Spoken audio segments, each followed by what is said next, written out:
Un saludo muy grande a toda nuestra audiencia. Hoy día estamos muy contentas. Tenemos una invitada. Mi nombre es Cecilia Marras de Yo Soy Digital Chile.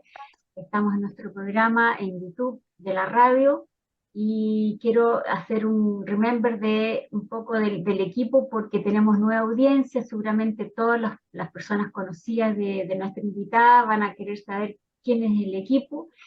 Trinidad Siles es licenciada en castellano de la Universidad Católica, diplomada en didáctica de la enseñanza de la literatura y tiene un emprendimiento contra viento y marea, que es gestora de ese emprendimiento y se trata de lectura para la tercera edad y adultos mayores.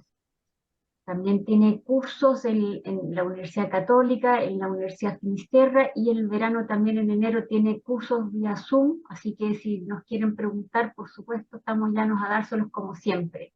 Nuestra querida Vivi Masobrio es formadora de formadores y escritora, así que tenemos un amplio staff de buenos profesionales y nuestra invitada de hoy es Violeta Muñoz Urbina, profesora de lenguaje, que hoy día es lenguaje, antes era de castellano. Trabajó en filosofía, en psicología, en administración, comunicación, le encanta leer, investigar y comparte vivencias literarias. Escribe poesía y es mistraliana. Queremos saludar a Violeta Muñoz. Adelante, Violeta. Buenos días a la audiencia y a estas encantadoras, a Cecilia, a Trinidad y a Viviana. Me encontré con una colega, yo también estudié en la Pontificia Unidad Católica de Santiago, eh, hace algunas eras, con unos próceres que ahora ya no están, unos paneros, unos holandes, unos montes, y por ahí estuve de ayudante en algunas partes. Así que creo que esa es mi presentación, profesora 40 años, y muy agradecida por la invitación. Gracias, Violeta. Y ahora le doy el pase a Trini. Adelante, Trini. Me alegro que compartamos la misma profesión, Violeta, y reconozco los profesores que nombraste, podría agregar otros tantos, pero bueno, la literatura nos une nuevamente y también un abrazo cariñoso a mis compañeras queridas. Y partamos entonces hoy con un cuento de una autora que ya vimos en otras oportunidades. Ella es Yumpa Lahiri y extraje el cuento de este libro que se llama Tierra Desacostumbrada. Está dividido en dos partes y en la segunda tenemos una historia compuesta por 3 capítulos. Vamos a leer el primero, que puede perfectamente funcionar solo, y está dedicado a Emma y Kaushik. Ojalá ustedes después se entusiasmen y completen los 2 segundos cuentos, porque es una historia fantástica. Voy entonces al primer cuento, que se llama Una vez en la vida. Corría 1974. Yo tenía 6 años, tú tenías 9. Tus padres habían decidido dejar Cambridge, como otros bengalíes, para regresar a la India. Tus padres eran un poco mayores que los míos, emigrantes curtidos. Se habían marchado de la India en 1962 antes de que cambiasen las leyes que daban la bienvenida a los estudiantes extranjeros. Mientras que mi padre y los demás hombres seguían pasando exámenes, el tuyo ya tenía un doctorado e iba a su trabajo en una empresa de ingeniería.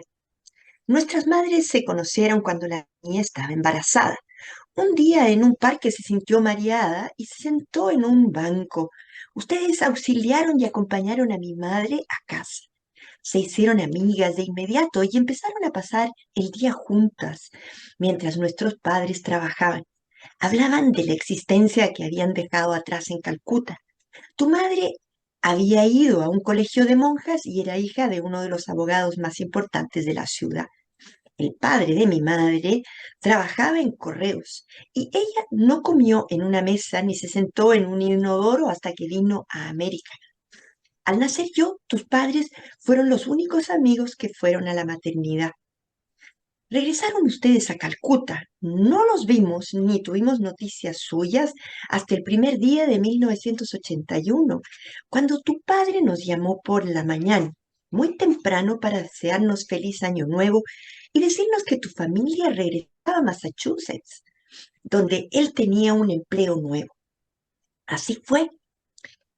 Preguntó si hasta que encontrara casa podían ustedes, alojarse todos en nuestra casa. Ahora habían llegado. Teníais, tú tenías el doble de la edad que yo, 16. Y a mis padres les pareció más adecuado que ocuparas mi cuarto y yo durmiera en la cama plegable en el suyo. Tus padres se alojarían en la habitación de invitados. Al ser hija única, disfrutaba con aquella compañía ocasional. La perspectiva de tener que renunciar a mi habitación me enfurecía. Mis padres, que recordaban la costumbre de tu padre de vestir bien, compraron muchas cosas para su llegada y también para la casa. Gracias al intenso lápiz de labios y los párpados nacarados, tu madre parecía menos cansada que la mía. Seguía delgada, pero sin el lastre del peso de la edad mediana que ahora acolchaba los rasgos de mi madre. Tu padre tenía más o menos el mismo aspecto. Nuestros padres hablaron del viejo grupo de Cambridge, hablaron de la victoria electoral de Reagan, de todos los fracasos de Carter. Tus padres hablaron de Roma, donde habían estado ustedes haciendo una escala de 2 días para ver la ciudad. Después de cenar, me pidieron que te enseñara la casa. Me ponía nerviosa que nos enviaran a los dos solos.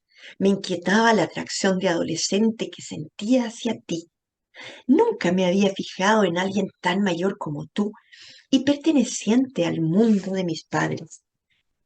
Después de unos días de convivencia, mis padres comenzaron a criticar a los tuyos y al mismo tiempo se mostraban intimidados por ellos, perplejos por lo mucho que habían cambiado.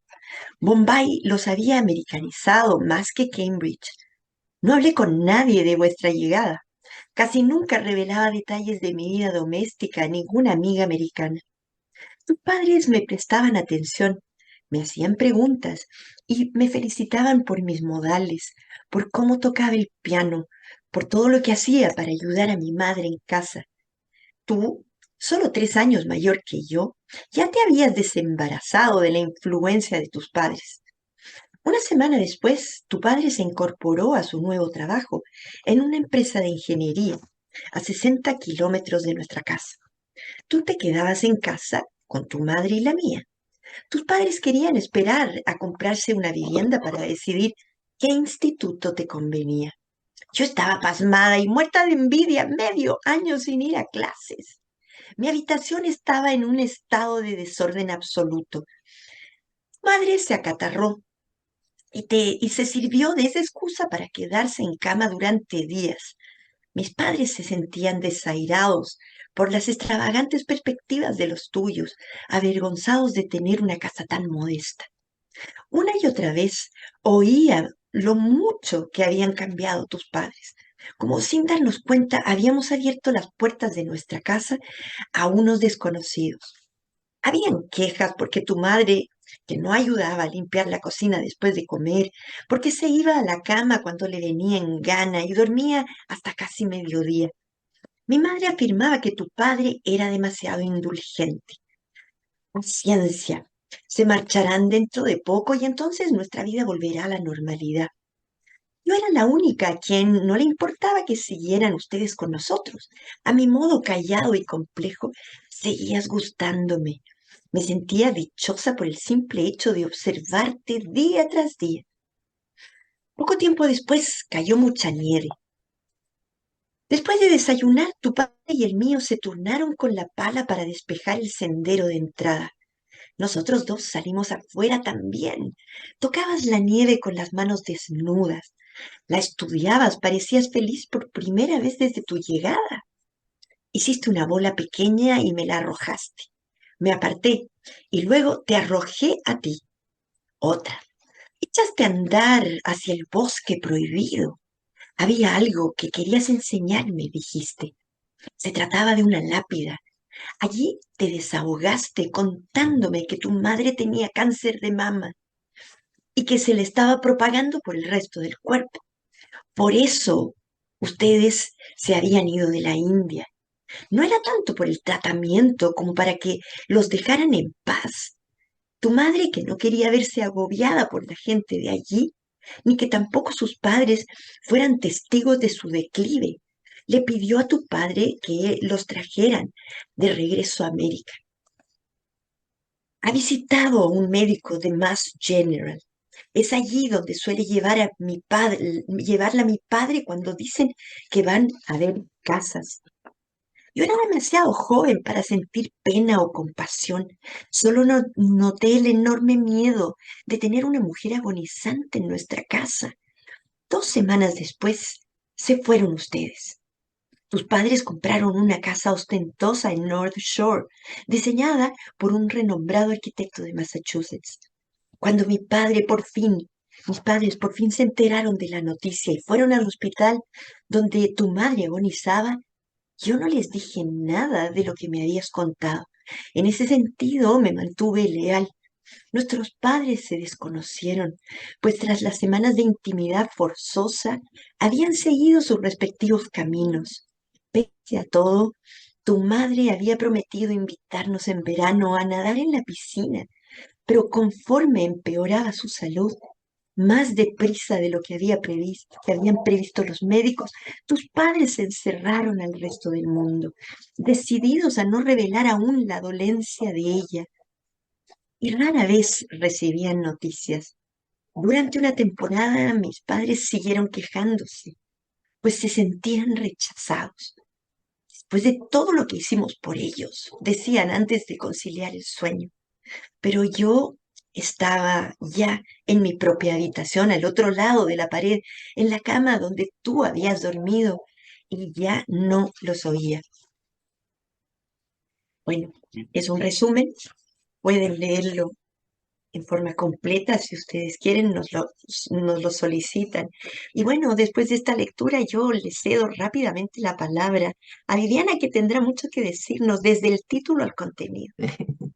Sí, no paro de pensar que nos has hecho una dulce y gentil jugarreta, Trini, porque el cuento, como vos bien dijiste, eh, forma parte de una novela que se llama Tierra Desacostumbrada, y este es el primero de la segunda parte. Entonces, yo sentía que, bueno, nos estás tentando a seguir conociendo las vidas de Gema y de Kaushik, ¿no? Que van conociéndose mejor, encontrándose en distintos lugares, y en eso siento que estuviste genial. Me invitas a seguir leyendo como siempre.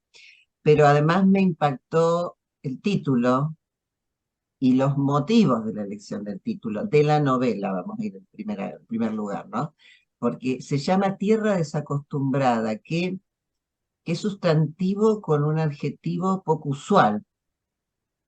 Entonces, indagando, me encontré con que esta frase la tomó la autora de un escrito de otro escritor, que él explica que, así como todos sabemos, cuando la tierra siempre se siembra con lo mismo, va perdiendo nutrientes y también la calidad del producto va siendo menor, ¿no? Qué sé yo, supongamos, no sé, papas más pequeñas, menos cantidad.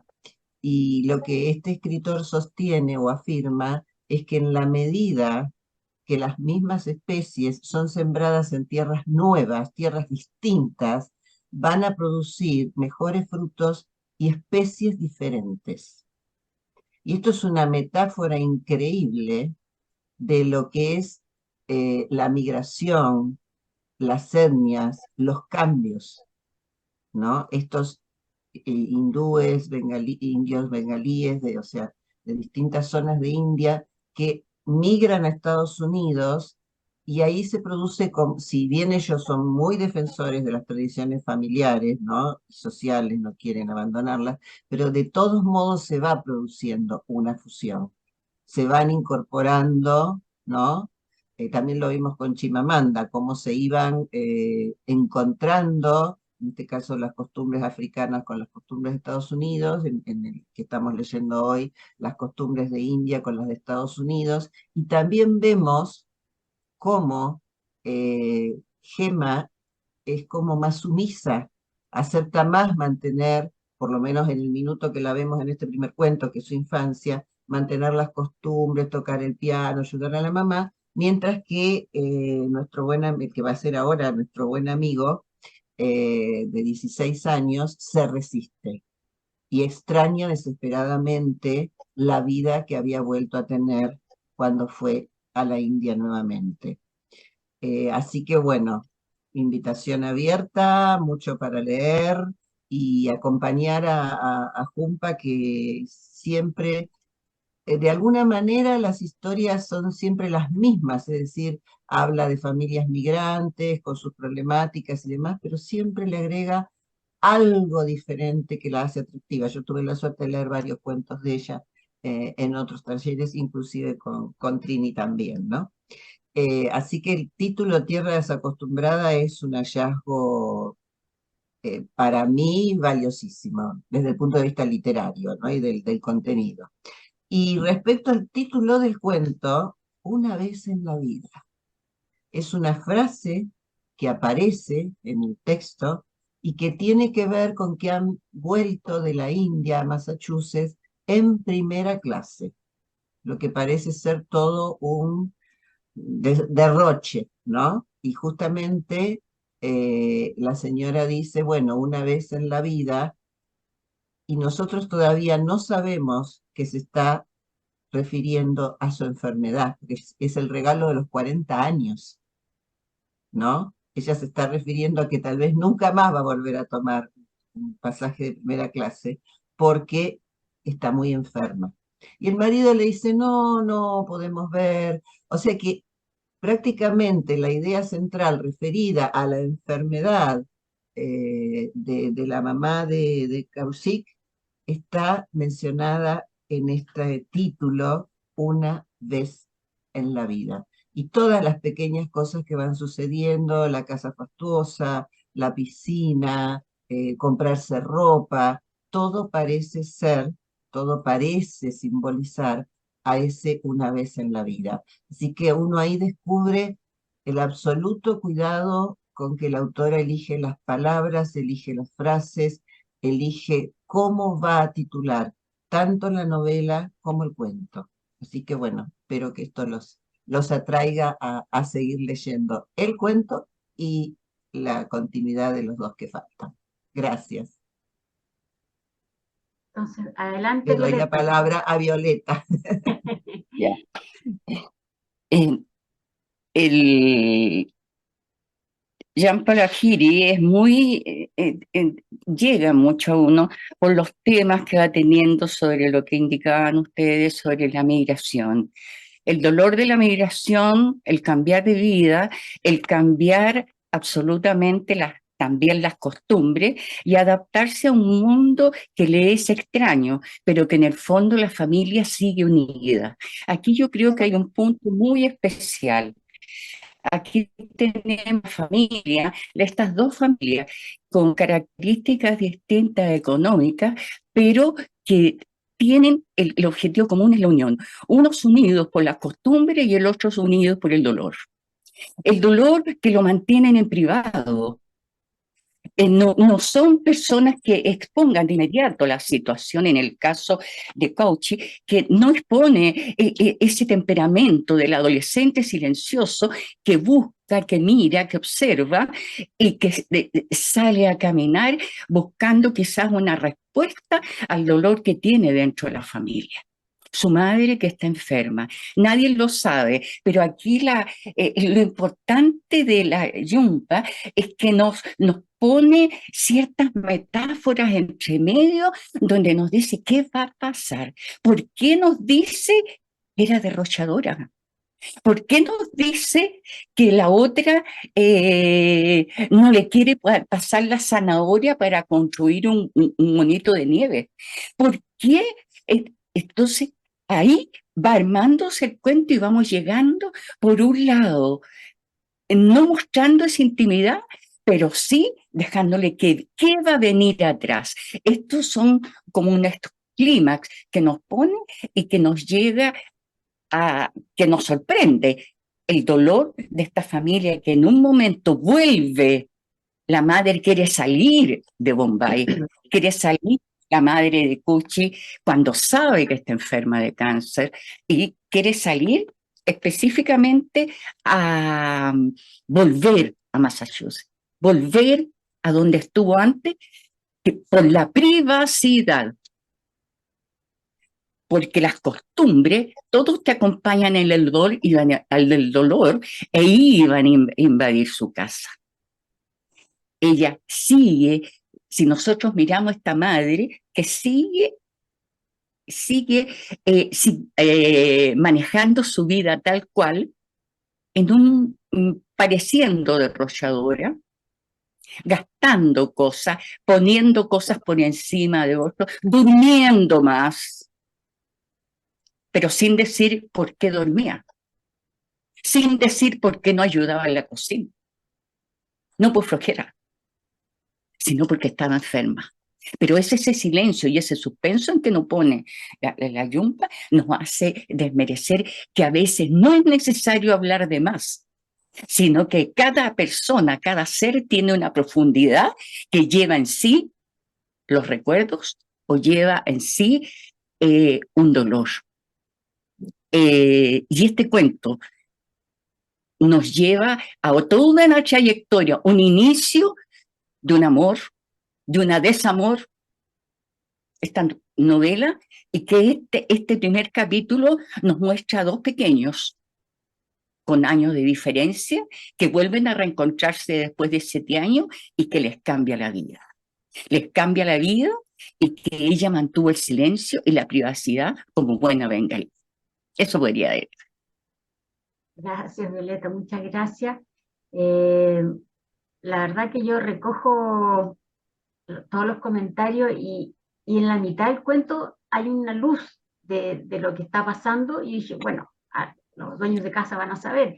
Y al final del cuento, la última frase es sumamente importante porque cierra el contexto de que se dan cuenta que nunca se supo nada por el tema de la enfermedad, pero la verdad que recojo cada análisis de usted y le doy la palabra a Trini. Adelante, Trini. Bueno, voy a mostrarles una diapositiva, eso demuestra la edad que tengo.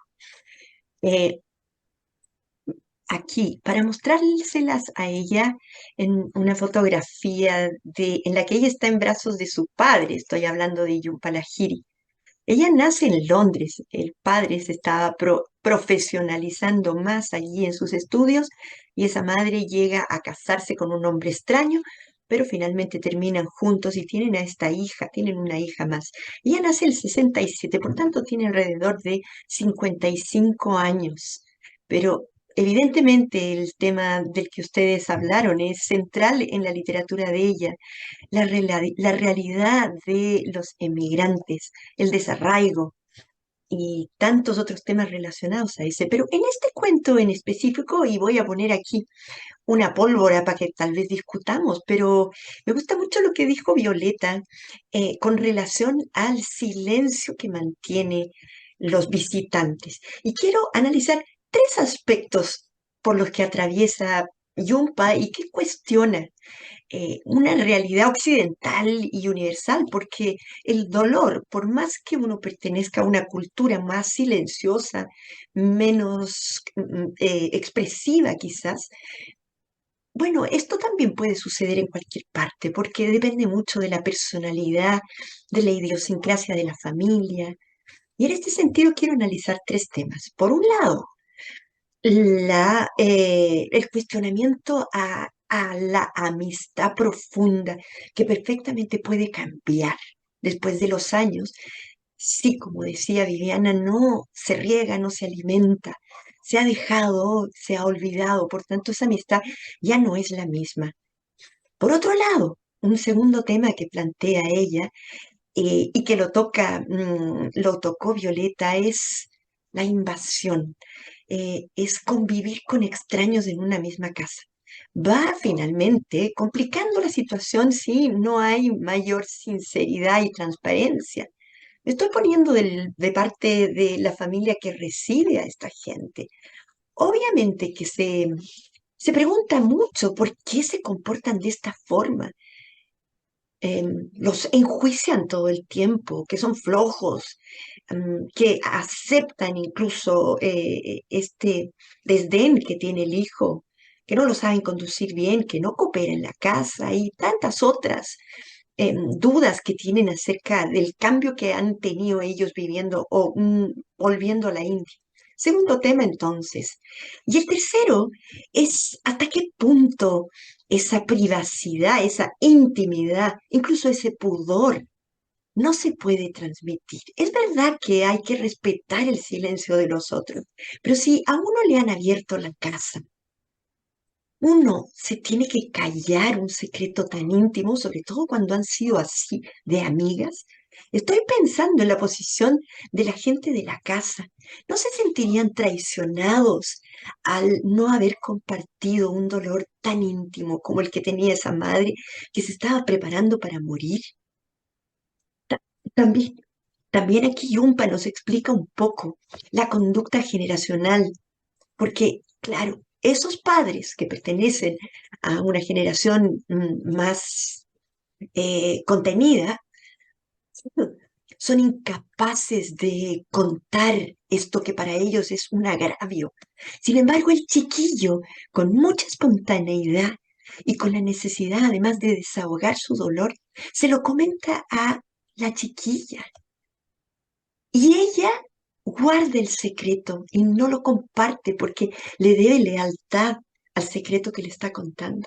Pero el chiquillo sí es capaz de transmitir algo que para él obviamente que es un dolor, pero no es un agravio. Esto nos puede suceder a todos. ¿Hasta qué punto entonces esta postura o esta compostura de ese matrimonio que se aloja allí tenía dinero, pudo haberse alojado en un hotel, sobre todo cuando se reserva un secreto que pudieron haber compartido con los dueños de casa y que los pudo haber, además, comprometido más en una amistad que pudo haberse mantenido? Esa amistad de los padres termina muriendo y no sabemos si la amistad de los hijos se va a mantener o se va a profundizar. Y un palakiri tiene una capacidad de abstracción, de intimación profunda. Y entonces nos plantea estos cuestionamientos dentro de las relaciones humanas que nos cuestionan a todos. ¿Cómo nos comportaríamos nosotros? Muy bien, yo con esta intervención vuelvo a cederle la palabra a Viviana. Gracias, Trini. Sí, creo que hemos estado conectadas seguramente con todas las compañeras porque estos interrogantes que vos planteás surgen, ¿no? Si te instalás en la casa de otro, si este otro es un anfitrión maravilloso, te alimenta, te cuida, te acompaña, es justo, corresponde mantener un secreto y sobre todo un secreto de ese nivel de profundidad, ¿no? La señora está profundamente enferma y no hay muchas posibilidades de recuperación. Eh, pero vamos a recordar un poco que en general nuestra escritora escribe historias de ficción, o sea, no está mostrando la vida de nadie en especial, ¿no? Y tal vez un poco lo hace para provocarnos, mostrar este funcionamiento, para ver qué haríamos nosotros, cómo actuaríamos en la misma situación. Y una cosa valiosísima que aporta a que nosotros podamos hacer este análisis y empatizar con uno u otro es el grado de detalle de sus descripciones. Se la ha comparado con una miniaturista, en palabras, ¿no?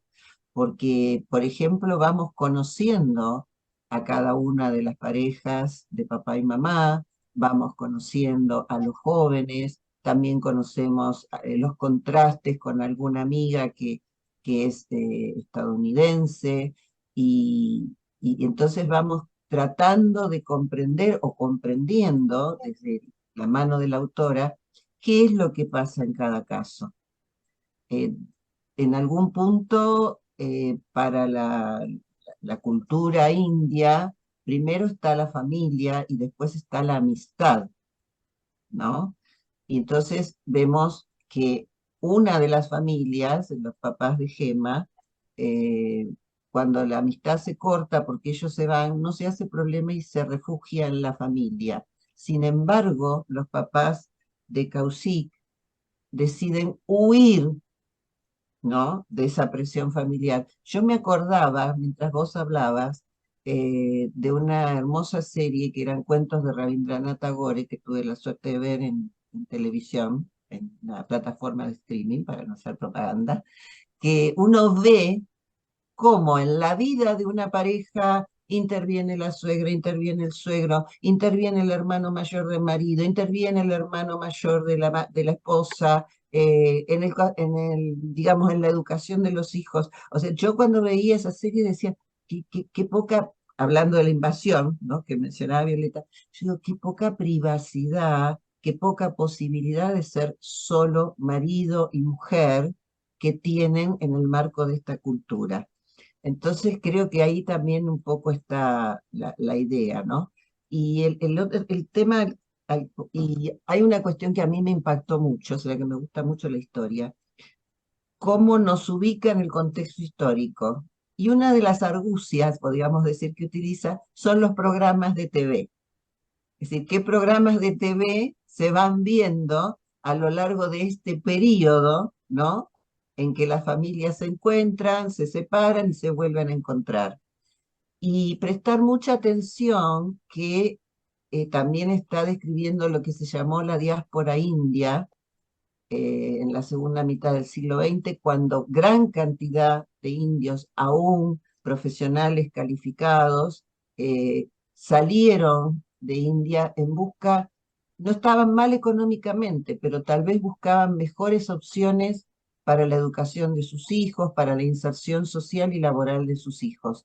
Así que no solo estamos abordando literatura valiosa de ficción, sino también nos está poniendo en tema respecto a la historia, lo sociológico, lo antropológico, está permanentemente planteado, referido a los diferentes modos de ver el mundo, ¿no? De los propios indios llegados a Estados Unidos, decidiendo qué costumbre adoptan y qué costumbre no, y a qué ritmo viven, si al ritmo que traen de su tierra natal o al ritmo de donde están. Y cabe solo agregar, porque estoy extendiendo mucho, que nuestra escritora nació en Londres, vivió en Estados Unidos y en el año 2017 se trasladó con su marido y sus hijos a Italia, donde dejó de escribir en inglés y comenzó a escribir en italiano, con lo cual ella tiene una gran capacidad de adaptación a esas tierras transformadoras donde se va ubicando. Así que merecedora de todo el respeto, el cariño y la valoración que nos va demostrando a través de sus textos. Gracias. Le cedo la palabra a Violeta. Ya. Con respecto a lo que decía Viviana, estos traslados que tiene nuestra autora elegida, ella va por tres vidas, o sea, nace en la India, parte a Londres, después a Estados Unidos, finalmente termina en Italia. O sea, son vidas que va, pero las va captando. Quizás el hecho de dejar de hablar en inglés no va a dejar de hablar en bengalí, pero dedicarse solamente al italiano es decir, bueno, estoy aquí y tengo que adaptarme a lo que tengo aquí. En el fondo está dando como un cierto ejemplo a lo que podría ser un cambio si tú me voy a ir a otro lado y adaptarme a lo que tengo. Lo que no muchos migrantes hacen, sino que siguen con sus costumbres, quieren imponerlas a los lugares en que llegan y ahí se producen a veces estas debacles en la cual las personas no nos entendemos. Además que lo otro que podríamos agregar, nuestra autora nos habla mucho del dolor. pero habla del dolor. Recordemos que también ella ganó el premio Pulitzer en el 2000, si no me equivoco, en el 2000, con una de ficción, con una obra que se llama El intérprete del dolor o el intérprete de las emociones. Entonces, el intérprete de las emociones o el intérprete del dolor, según digamos, los cambios, el lenguaje, como se edita en nuestros países. Ahora radicada en Italia. Y podemos decir que el lenguaje no tiene frontera. El lenguaje no tiene fronteras porque realmente yo puedo hablar varios idiomas, me adapto, pero ese lenguaje que es tan amplio, el lenguaje del dolor es amplio, el lenguaje de la alegría es amplio, el lenguaje de la convivencia es adaptativo. El lenguaje nos da para mucho, para las costumbres. Y aquí hay algo que yo subrayé, que me gusta mucho, el cuento. La amistad no era digna de la misma energía cuando ellos estaban en la casa. Antes que llegara esta familia a invadir un poco la privacidad de Emma y su familia. Entonces dice, la amistad no era digna de la misma energía que dedicaban mis padres a los parientes. Aquí hay algo muy claro. Los parientes, los parientes. Muchas veces nosotros como personas dejamos a los parientes un poco de lado y nos absorbemos en las amistades. Ellos no. Los parientes son lo más importante. Compraban montones de aerogramas de correo y los enviaban todas las semanas a Calcuta. O sea, perdónenme, pero nosotros no somos así. Y podríamos, quizás hay mucho amor, yo tuve alejado un tiempo a mi hijo por situaciones de trabajo y qué sé yo, y yo con suerte me llegaron unos llamados telefónicos que andar golpeando la puerta para poder tener comunicación con él. Pero aquí no importa ellos, nosotros los parientes, pero ellos ya entenderán. Esa amistad, pero como decía Trinidad, una amistad muy especial. ¿Por qué callan? Porque no son parientes. ¿Por qué ese silencio? Porque no son parientes. En cambio, se arrancó de Bombay porque ya estaba la suegra, la madre, el padre, y iban a estar diciendo, tú debes hacer esto, yo te cuido, tú te quedas en cama, no haces nada, y qué sé yo. En cambio, aquí iba a ser tratada como para seguir viviendo una vida o el resto que le quedaba. Y yo creo que eso es tremendamente importante en la protagonista. Un enfermo quiere seguir viviendo su vida, pero no quiere que se la cambie. Y eso digamos que hay que respetar. Esta civilización, esta muestra que nos muestra Yumpa, nos ha mostrado el dolor en toda su frontera. Y yo los invito también, yo leí otros cuentos que me dejaron, que nunca pensé, este cuento es un mundo, y por ejemplo, también los invito a leer Una casa luminosa que cambia la vida, que lo encontré bastante terrible, que ustedes entran a otro mundo, donde dice aquí hay como un cierto fracaso, pero hay un fracaso en el dolor. También hay que entrar a ese aspecto. Ese yo creo que Jhumpa Lahiri entra en lo profundo que tiene la psicología y la filosofía que tienen los pueblos. Y eso nosotros hay que respetarlo. Respetando el amor, este enamoramiento prematuro de estos jóvenes, que no sabemos qué va a pasar después. Tomen un libro y sigan leyendo, porque es muy entretenido. Ahí está. Muchas gracias, Violeta. Adelante, Trini, que había quedado algo en el tintero. Bueno, sí, un minuto también de distracción, pero a propósito de lo que dije, de las sabias palabras de mis amigas que están hoy día con nosotros, hay una escena que es muy gráfica y que es muy reveladora, sobre todo del simbolismo, de la metáfora que ella nos ofrece. Estoy pensando en un episodio en el que las tres mujeres, la visitante, la señora de la casa y la niña de 13 años, van a una tienda y la tía, la mamá de este chiquillo, quiere comprarle a la niñita sostenes, a pesar de que todavía esté empezando a desarrollar su feminidad. La niñita se siente complacida, la mamá un poco espantada. Pero poco después, en un momento dado, esta tía, la que está enferma, se desnuda y le muestra a la niñita sus pechugas caídas. La niñita queda en éxtasis, no puede creer lo que está mirando. Pero fíjense en la profundidad de la escena. Ella se desviste frente a la niña y frente a la otra señora. Y la niñita la ve y observa en el fondo su transparencia y después, bueno, lo complementa con la enfermedad. Pero ese signo a ella, a la niña, la acerca mucho. Entonces es capaz de desnudarse en presencia de la niña. Sin embargo, es incapaz de desnudar el secreto que está dentro de ella, ¿no? Muy bien, muchas gracias por el programa, muchas gracias por sus sabias intervenciones y porque hemos ido desgranando este cuento que es muy rico en contenido y sobre todo en el mensaje que nos quiere transmitir Yumpa. Gracias a todas. Muchas gracias, Trini. Yo Gracias. me quiero despedir con una pequeña frase que dice aquí Yumpa Lahiri, y es: la identidad siempre está cambiando. Somos muchas personas en el transcurso de nuestra vida. Me hizo mucho sentido.